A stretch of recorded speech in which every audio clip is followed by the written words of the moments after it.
use quadratic equations to solve applied problems. Let's take a look at this example here. In 1 3/4 hours, Cody rows his boat 5 miles upriver and comes back. The rate of the current is given to us as 3 miles per hour. We want to find how fast does Cody rows. Step number 1 is read the problem, which we did. Step number 2, we need to assign a variable.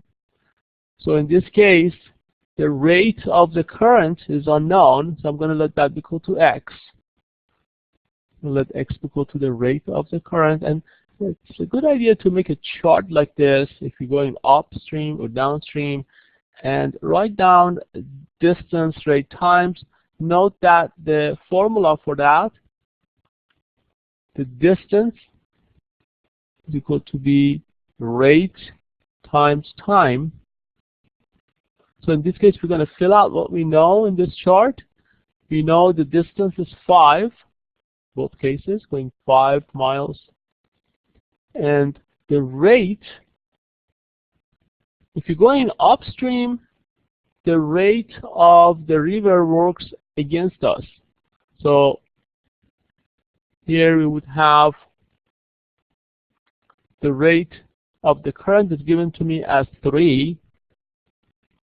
So in this case, we have x minus 3.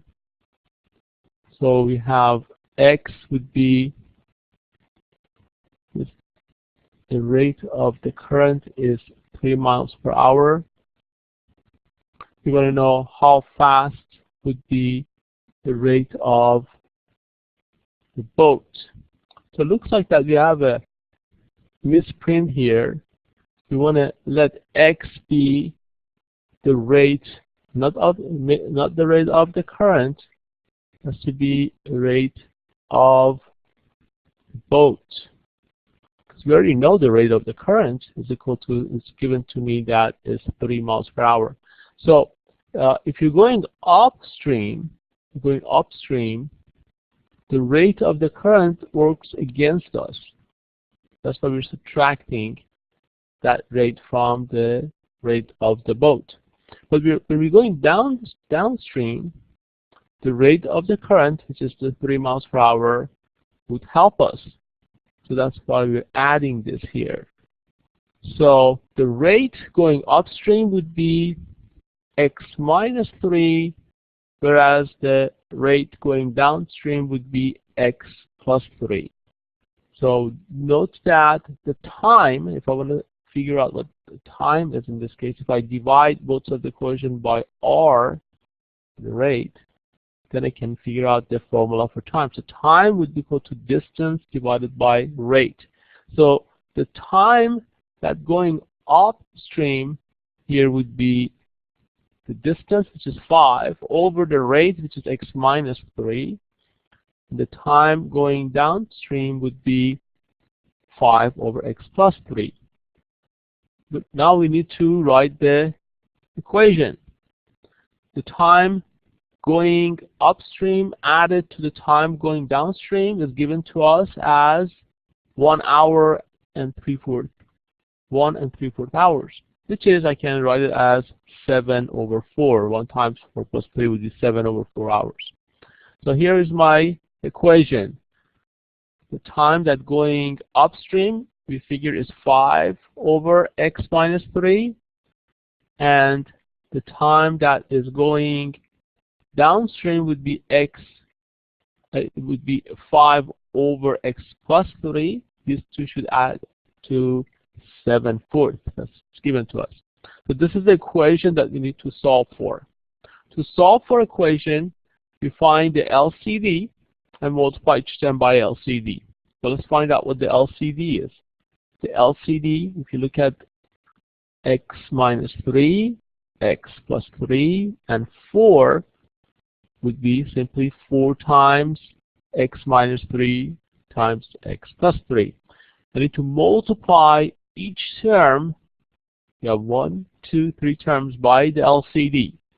If I write this down here, you notice that the first term we have x minus 3 at the bottom of the fraction, reduces x minus 3 as part of the LCD. So we will have 4 times x plus 3 times 5, which is 4 times 5 would be 20 times x plus 3. If I multiply the LCD by the second term, x plus 3 cancels, and then you get 4 times 5 times x minus 3, which would be 20 times x minus 3. And the last term, the 4 cancels, reduces to 1. You would get 7 times x minus 3 times x plus 3. So you notice that we're simply multiplying each term by LCD and we eliminate the fractions. You may want to, at the beginning here, make a little note that x minus 3 cannot be equal to 0. In other words, x cannot be equal to 3 if I add 3 to both sides of the equation.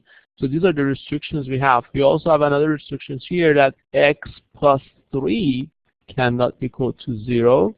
So it means x cannot be equal to negative 3. So we're going to make a little note here. If I find x equal to 3 or minus 3, by solving this equation, I'm going to exclude them as part of my final answer. To solve for this, we simply have to distribute and solve for x by combining like terms. We all know how to do that by now, so let's take a look.